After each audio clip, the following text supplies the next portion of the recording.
Hello everyone. आज मैं आपको इस वीडियो में फॉलिंग इनटू योर स्माइल का एपिसोड नंबर 11 एक्सप्लेन कर रही हूँ। इसमें हमें दिखाया जाता है कि ZGDX और CK टीम के बीच में मैच शुरू हो जाता है और ये मैच का फर्स्ट राउंड चल रहा होता है, जिसमें चैंग की टीम काफ़ी अच्छी तरीके से परफॉर्म करते हुए पहला राउंड जीत जाती है। योयो के मॉम डैड भी घर से टेलीविज़न पे उसका ये गेम देख रहे होते हैं और काफ़ी प्राउड फील कर रहे होते हैं। फर्स्ट राउंड जीतने के बाद सब लोग का छोटा सा एक ब्रेक टाइम होता है, जहाँ पे सब लोग अपने रेस्ट रूम में रेस्ट कर रहे होते हैं। याया भी अपना मेकअप ठीक कर रही होती है, पर तभी वो नोटिस करती है कि चैंग कुछ ठीक नहीं लग रहा है। फिर जैसे ही वो उसे चेक करती है तो वो सबको बताती है कि चैंग को तो काफ़ी तेज़ फीवर है और चैंग से पूछती है कि क्या वो सेकेंड राउंड खेल पाएगा। इस पे चैंग उससे कहता है कि हाँ, वो जल्द से जल्द इसे निपटाना चाहता है। इसके बाद फाइनली सेकेंड राउंड शुरू हो जाता है, जहाँ पे चैंग कुछ ज़्यादा अच्छा फील नहीं कर रहा होता है। उसे देख के कोई भी कह सकता था कि वो टीम को लीड करने की पोजीशन में अभी नहीं था, पर फिर भी वो मैच खेलने की कोशिश करता है और एक पॉइंट पे उसे ऐसा लगता है कि वो अब मैच में बुरी तरीके से फंस गया है और अपोजिट टीम इस बात का पूरी तरीके से फ़ायदा उठा रही होती है। At that main moment Yao team को लीड करती है और गेम को संभालने की कोशिश करती है। चैंग भी उसे इस बार रोकता नहीं है और उसे जो भी करना है करने देता है और एट द एंड स्माइल की बदौलत ZGDX सेकेंड राउंड भी जीत जाती है और इसी के साथ वो इस मैच को भी जीत जाती हैं। चैंग उस पर काफ़ी प्राउड फील कर रहा होता है, पर उससे कुछ भी नहीं कहता। याया भी सबको चेयर करता हुआ देख और मैच जीतकर काफ़ी खुश होती है। तभी के उसके पास आता है और पहली बार उसे कॉम्प्लीमेंट देता है। इसके बाद दोनों टीम एक दूसरे से हैंडशेक करती हैं, जहां पर यांग याओ का हाथ पकड़ लेता है और उससे कहता है कि तुमने काफ़ी अच्छा परफॉर्मेंस दिया आज के मैच में। पर याओ को उसकी ये बात कुछ अच्छी नहीं लगती और उसे अपना हाथ छोड़ने के लिए कहती है। चैंग भी ये बात नोटिस करता है और चैंग याओ से कहता है कि तुम काफ़ी रूडली बात कर रही हो, तुम्हें अपने ओपोनेंट से अच्छे से बात करना चाहिए। इस पर याओ उसे डेड ग्लेयर देती है। इसके बाद चैंग वहाँ से चला जाता है। इसके बाद थोड़ा सा सेलिब्रेशन होता है और फिर प्रेस कॉन्फ्रेंस होती है, जहाँ पे चैंग याओ के बदले में जवाब देता है, क्योंकि एज अ न्यू प्लेयर याओ ज़्यादा कुछ कह नहीं पा रही थी। फिर आगे हमें दिखाया जाता है कि याओ रेस्ट रूम में आती है, जहाँ पे वो रूई से कहती है कि उसे अभी इसी वक्त ZGDX के रूम वापस लौटना है, क्योंकि उसके पीरियड्स आ गए हैं।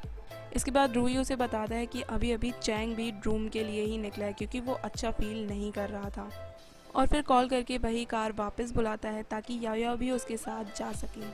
इसके बाद याया भी उस कार में जाने लगती है। तभी चैंग उससे पूछता है कि आखिर तुम कहाँ जा रही हो। तो वो चैंग से झूठ कहती है कि तुम्हें फीवर है, इसलिए रूई ने मुझे तुम्हारी देखभाल करने के लिए भेजा है। इस पे चैंग उससे कहता है कि मैं ऑलरेडी इतना बीमार हूँ, फिर भी उसने तुम्हें मेरी देखभाल करने भेजा है। इसके बाद याया को उसकी फ्रेंड का कॉल आता है और उससे पूछती है कि आखिर वो है कहाँ। वो गेम जीतने की खुशी में उसके साथ सेलिब्रेशन करना चाहती थी, पर याया उसे बताती है कि उसके पीरियड्स हैं।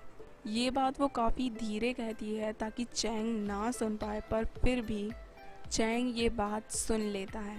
फिर आगे हमें दिखाया जाता है कि उन लोग फाइनली रूम पहुंच जाते हैं और याया अपने रूम में आराम कर रही होती है और उसे तभी रूई का मैसेज आता है और वो उसे चैंग को मेडिसिन देने के लिए कहता है, क्योंकि चैंग कभी भी खुद से मेडिसिन लेके नहीं खाता।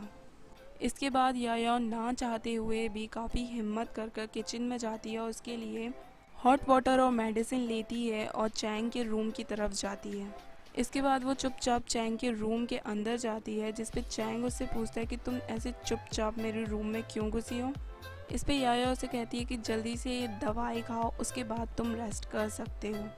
इसके बाद चैंग वो दवाई लेने लगता है, पर तभी उसे पानी कुछ ज़्यादा ही गर्म लगता है और वो याया को थोड़ा कम गर्म पानी लाने के लिए कहता है।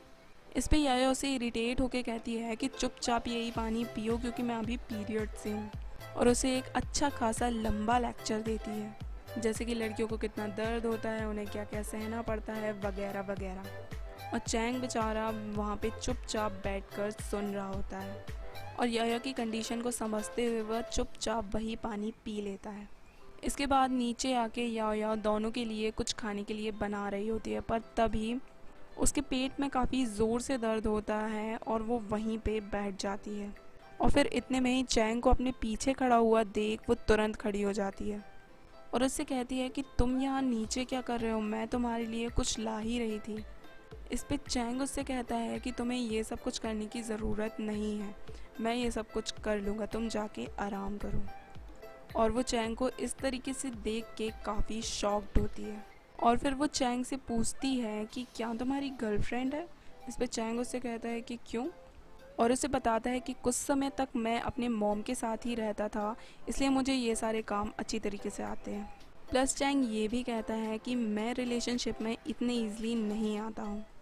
इस पे याया उससे कहती है कि हाँ, तुम्हें ह्यूमंस इतने ज़्यादा पसंद नहीं है। इस पे चैंग उससे कहता है कि ऐसी बात नहीं है कि मुझे ह्यूमंस पसंद नहीं है, हाँ बस मुझे गेम्स ज़्यादा पसंद है। और उसे ये भी बताता है कि मैं किसी ऐसी ही लड़की के साथ रिलेशनशिप में आऊँगा जो मुझसे ज़्यादा बेटर गेम खेलती हो। इतना कह के चैंग वहाँ से चला जाता है और ये बात सुनने के बाद याया शॉक्ड रह जाती है। इसके बाद वो अपनी फ्रेंड से कॉल पे बात करती है और उसे बताती है कि आज क्या हुआ। इसके बाद याया अपने पेन के कारण वहीं पर लेट जाती है और इसके थोड़ी देर बाद चैंग उसे चेक करने नीचे आता है और उसे उस पोजीशन में देखता है और उसके पास आके उसे टच करके पूछता है कि क्या तुम्हें अपने लिए हॉट वाटर बैग बनाना नहीं आता है।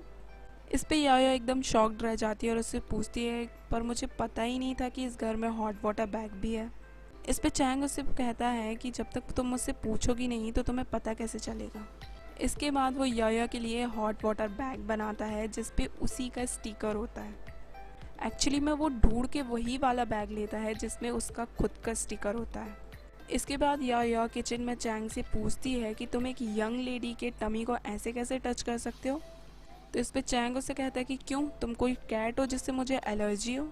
इस पे याया उसे कहती है कि अगर हम एशियन टाइम्स में जी रहे होते तो तुम्हें मुझसे अभी शादी करनी पड़ती ऐसी हरकत करने के लिए। इस पे चैंग उससे कहता है कि अगर हम एशियन टाइम्स में जी रहे होते तो तुम्हारे हिसाब से तो अपन दोनों की शादी कम से कम 800 बार हो चुकी होती और उसके बाद मैं तुम्हें 800 बार डिवोर्स भी दे चुका होता। और इसके बाद वो उसे इतना सोचने के लिए मना करता है और इसके बाद वो दोनों साथ में बैठ के डिनर करते हैं जहाँ पे याया चैंग से पूछती है कि मैंने तो तुम्हारी देखभाल की ही नहीं, उल्टा तुम ही मेरी देखभाल करे जा रहे हो। इस पे चैंग उसे कहता है कि मैं एक बीमार पर्सन से अपनी देखभाल नहीं कराना चाहता, पर याया इंसिस्ट करती है और ज़बरदस्ती चैंग को उसके रूम में ले जाती है।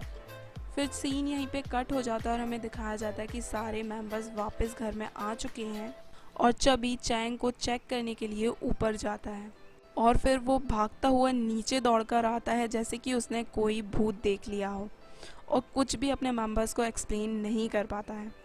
चबी का रिएक्शन देखकर यांग दौड़कर ऊपर जाता है चैंग के रूम में देखने के लिए कि आखिर हुआ क्या है और जैसे ही वो डोर ओपन करता है वो काफ़ी शॉक्ड हो जाता है और इसके बाद दरवाजे बंद करके वहीं पे खड़ा हो जाता है। जब सारे मेंबर वहाँ पे आते हैं और उससे पूछते हैं कि आखिर अंदर ऐसा क्या है, तो इसके रिप्लाई में वो कहता है कि ये सब तो घोस्ट देखने से भी डरावना है। और इसी के साथ ये एपिसोड यहीं पे एंड हो जाता है।